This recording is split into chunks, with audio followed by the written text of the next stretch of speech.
Bonjour, le projet de loi bioéthique s'apprête à revenir devant le Sénat. Et l'un des éléments les moins connus de ce projet porté par le gouvernement, ce sont les chimères. Si dans la mythologie grecque, les chimères étaient des monstres effrayants et imaginaires, les chimères animal-homme que ce projet de loi entend autoriser ne sont, elles, guère plus rassurantes, mais surtout bien réelles. Un embryon de souris, de lapin ou de porc pourrait ainsi se voir ajouter in vitro des cellules embryonnaires humaines avant d'être implantées in vivo et menées à terme. Alors, nous avons voulu en savoir plus, nous avons interrogé les chercheurs, partisans et opposants pour comprendre ce que sont ces chimères, quels sont les risques de ces manipulations, bien souvent sous couvert de bonnes intentions médicales, mais aussi les réserves de l'Église en la matière. Alors, les chimères, mythe ou réalité, c'est à découvrir dans Famille chrétienne.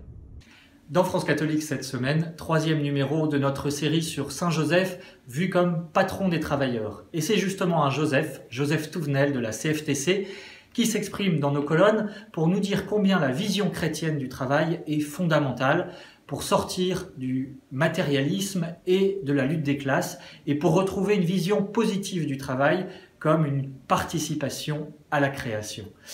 Et puis, heureuse coïncidence ou providence du calendrier, c'est le moment qu'a choisi l'Église pour mettre à l'honneur un travailleur, un grand scientifique chrétien, Jérôme Lejeune, qui vient d'être déclaré vénérable. Et c'est très important évidemment pour les laïcs, puisque c'est un modèle d'action dans le monde, un modèle qui passe aussi par la croix. Jérôme Lejeune l'a vécu, mais croix ô combien féconde. Tout cela, c'est à retrouver dans les colonnes de France catholique, également sur notre site internet cette semaine. Ne laissons pas tomber les jeunes. C'est le cri d'alarme que nous lançons cette semaine dans le Belin. Il s'appelle Alexandre, Élise, Cassandre. Nous sommes allés à la rencontre de cette génération d'étudiants nés au début du nouveau millénaire, dans un monde qui semblait rempli de promesses, de voyages et de rencontres. Malheureusement, la pandémie de Covid les a brutalement coupés dans leur élan. Études, stages, premier boulot. Pour eux, l'horizon s'est brusquement rétréci aux quatre murs d'une chambre étudiante, laissant apparaître une détresse matérielle, mais aussi parfois psychologique. Notre enquête leur donne la parole et propose des initiatives solidaires pour permettre à la génération Covid d'écrire son avenir envers et contre tout.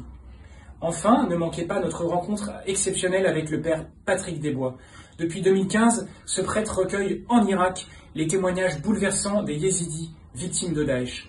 Esclaves sexuels, enfants soldats, familles déchirées. Dans les ténèbres de ce pays que le pape François s'apprête à visiter au mois de mars, cet homme apporte avec son association un peu de lumière. Un témoignage à retrouver en kiosque cette semaine. Cette semaine, la rédaction de La Vie a choisi de se pencher sur un sujet grave. Pourquoi parfois la famille abîme l'enfant ?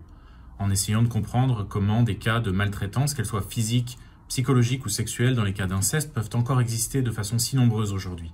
Mais nous avons aussi voulu trouver des clés pour rompre le cycle de la violence. Pour cela, nous sommes allés à la rencontre d'Isabelle Filiosa. La psychothérapeute nous raconte comment, à partir de la maltraitance que son propre père a subie dans sa famille, l'histoire familiale a permis de réparer cela et de construire une pédagogie positive dont elle est aujourd'hui la représentante.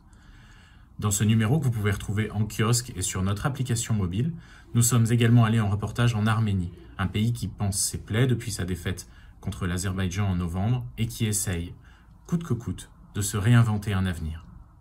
Si la crise sanitaire et son cortège d'inquiétudes n'ont pas fini d'occuper nos esprits, et Réforme y reviendra, la rédaction souhaite aussi garder les yeux ouverts sur le monde. Et c'est dans cette perspective que nous nous sommes intéressés cette semaine à la situation des chrétiens, plus précisément des églises protestantes à Hong Kong. Souvent engagés dans l'opposition politique, ils font face à une répression aussi sourde qu'inquiétante. Réforme s'est également penché sur le protestantisme chinois. Comment s'organise-t-il? Comment les Chinois vivent-ils leur foi? Nous sommes également allés voir du côté des églises chinoises en France. Nous vous invitons à découvrir ces sujets, dans nos pages et sur réforme.net.